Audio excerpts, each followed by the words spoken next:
Aquellos que firmemente afirmaron la verdad de que Santa María es la corredentora fueron los que comprendieron la eminente posición de María en el plan de redención que Dios Padre preparó a través de Jesucristo. El mundo ve a Santa María de dos maneras diferentes. Una, María era una mujer ordinaria. Dios la llenó de sus gracias y la hizo madre de Jesús. Dos, María era una mujer extraordinaria. Dios la eligió y la llenó de sus gracias. Pero la Santa María de quien deseo compartir no entra en estas dos categorías. Jesús dijo en Mateo 11:11, entre los nacidos de mujer no ha surgido nadie mayor que Juan el Bautista. Cuando leemos esto podríamos pensar, qué grande es Juan, pero solo cuando pensamos quién dijo estas palabras y cómo nació, podemos entender el significado más profundo de estas palabras. Juan era un profeta, mientras que Jesús es el Hijo de Dios. El Hijo de Dios dice que el profeta es mayor que él. ¿Cómo puede ser esto correcto? ¿No es el Hijo de Dios quien es grande? Un profeta es mucho menos que eso. Entonces, ¿por qué Jesús dijo esto? Las palabras a destacar en ese versículo son entre los nacidos de mujer. Juan es mayor entre aquellos que nacieron de mujeres. Entonces Jesús siendo Dios y mayor, dice que el profeta Juan es grande entre los nacidos de mujeres. Jesús no nació de mujeres, sino de la mujer. En otras palabras, Jesús no incluye a su madre en la categoría de mujeres. Tampoco se incluye a sí mismo en la categoría de los nacidos de mujeres. Jesús deja claro que Él nació de la mujer y no de aquellas pertenecientes a la categoría de mujeres. Aquí un gran misterio está siendo revelado por Jesús. En estas palabras vemos una proclamación hecha al mundo sobre quién es su madre. Fue a través de parábolas que Jesús reveló muchos misterios de Dios. Como las parábolas se toman al pie de la letra, los significados internos de las parábolas no se entienden. La presencia del Espíritu Santo no es suficiente para entender las parábolas, sino que se requiere su unción. Unción significa la plenitud del Espíritu Santo. Para que un hombre entienda las cosas que Jesús enseñó en unción, él también necesita la unción. El Espíritu Santo habita en todos los que han recibido el bautismo. Una persona no puede entender ningún misterio de Dios a menos que el Espíritu Santo que habita en él despierte. Hay personas que conocen la Biblia de principio a fin, pero no es necesario que conozcan los misterios en la palabra de Dios.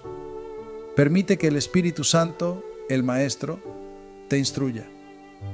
Obtendrás sabiduría. Para tener el Espíritu Santo, uno debe ganar profunda santificación. El Espíritu Santo surgirá y actuará solo donde hay santidad. Cuán grandemente ha exaltado Jesús a su madre. El mundo y la gente del mundo han menospreciado a Santa María, llamándola como una cáscara de huevo. Solo la gente del mundo puede decir así. Una persona espiritual no juzga a nadie. Ellos piensan que el conocimiento que obtuvieron es verdad, ya que no son capaces de entender la verdad. Jesús ha dejado claro que Santa María no entra en la categoría de mujeres de este mundo y que ella es del cielo. La que no pertenece a la categoría de mujeres de este mundo es la enviada del cielo.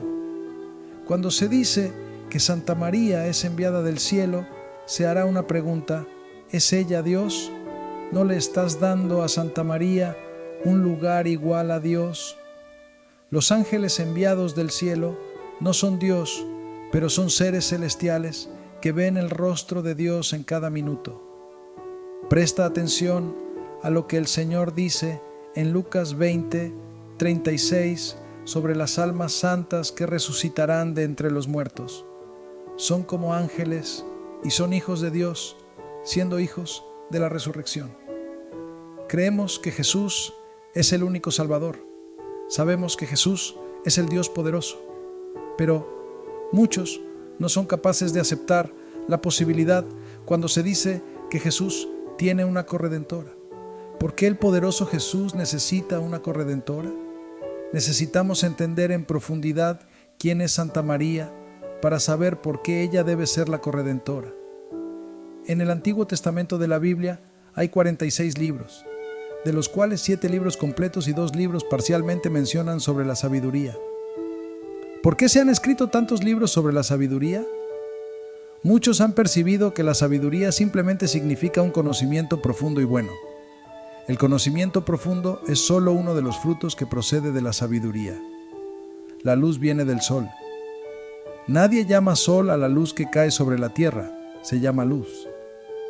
Pero cualquiera aceptará que hay un sol detrás de esa luz.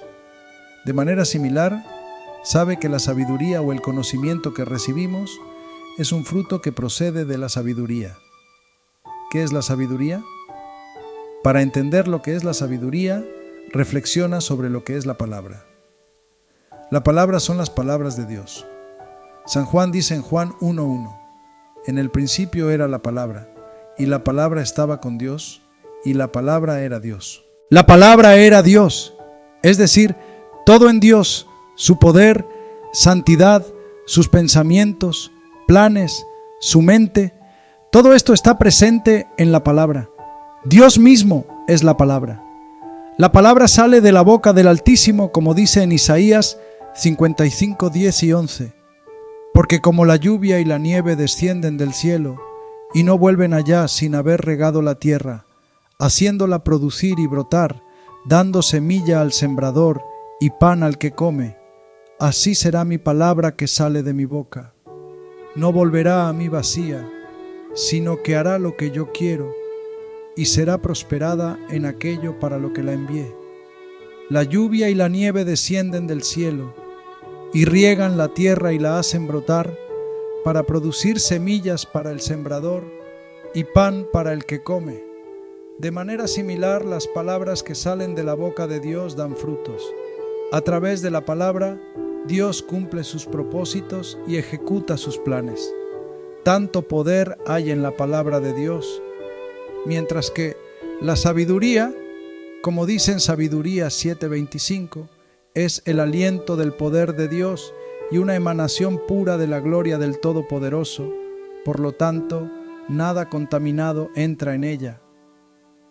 Este versículo de la Biblia nos permite entender fácilmente acerca de la sabiduría. El aliento del poder del Altísimo. El hombre respira aire, para él su aliento es su vida. En la vida humana, el aire que respiramos tiene tanta importancia. Se ha dicho que la sabiduría es el aliento del poder del Altísimo. Es decir, si el aliento es la vida del hombre, la sabiduría es la vida del poder de Dios, la plenitud del poder de Dios. En segundo lugar, dice la emanación pura de la gloria del Todopoderoso. La revelación pura de la gloria de Dios, es decir, la plenitud de la gloria de Dios. El significado dado en el diccionario para la palabra emanación es algo que se origina o surge de una fuente. En otras palabras, la manifestación pura y completa del poder o gloria de Dios. Eso es lo que es la sabiduría. La sabiduría es la plenitud del poder y gloria completos de Dios. La sabiduría es creación de Dios, como dice en Sirásida 1:4. La sabiduría fue creada antes que todas las demás cosas. Y en Sirásida 1:9, es el Señor quien la creó. Él la vio y la midió. Él la derramó sobre todas sus obras. La sabiduría misma dice, en Proverbios 8:22, el Señor me creó al principio de su obra, la primera de sus actos de hace mucho tiempo. La sabiduría es creación de Dios. Antes de la creación de las cosas visibles, la sabiduría fue creada invisiblemente. Cuando la sabiduría es ella, la palabra es Él. Él, que era la palabra, tomó carne y se convirtió en Jesucristo. San Juan se ha dirigido a la palabra como Él. En Juan 1:2,3 dice, Él estaba en el principio con Dios. Todas las cosas vinieron a ser por Él, y sin Él ni una sola cosa vino a ser. Podemos entender que el evangelista se dirige a Jesús como Él si leemos los pasajes subsiguientes. pero la sabiduría ha sido dirigida como ella en Sabiduría 7:25. Ella es el aliento del poder de Dios y una emanación pura de la gloria del Todopoderoso. Por lo tanto, nada contaminado entra en ella. En todos los 9 libros sobre la sabiduría está siendo dirigida como ella. En Sabiduría 7:27 dice: aunque ella es una sola, puede hacer todas las cosas, y mientras permanece en sí misma, renueva todas las cosas. Dios creó la sabiduría como una, pero ella es poderosa, y todo es posible para ella. Ella tiene la capacidad de renovar todo sin estar sujeta a ningún cambio. Nuevamente la sabiduría dice, en Sirásida 24, 5 y 6, sola rodeé la bóveda del cielo y atravesé las profundidades del abismo. Sobre las olas del mar, sobre toda la tierra y sobre todo pueblo y nación he dominado. La sabiduría por sí sola rodeó la bóveda del cielo y caminó por las profundidades del abismo. La sabiduría, que tiene dominio sobre las olas del mar, sobre toda la tierra y sobre todo pueblo y nación, es todopoderosa. Dios dio a la sabiduría la autoridad y el dominio sobre todas sus criaturas. Dios dio al primer hombre la autoridad y el dominio sobre todas sus criaturas, como lees en Génesis 1:26. Pero el hombre, que fue engañado por Satanás, sometió a Satanás toda la autoridad y dominio que le fue dado. Pero Satanás nunca podrá cambiar la autoridad y el dominio dados a la sabiduría, porque dice en Sabiduría 7:30, contra la sabiduría el mal no prevalece. La sabiduría es el poder del Altísimo. La sabiduría es el poder de Dios contra Satanás.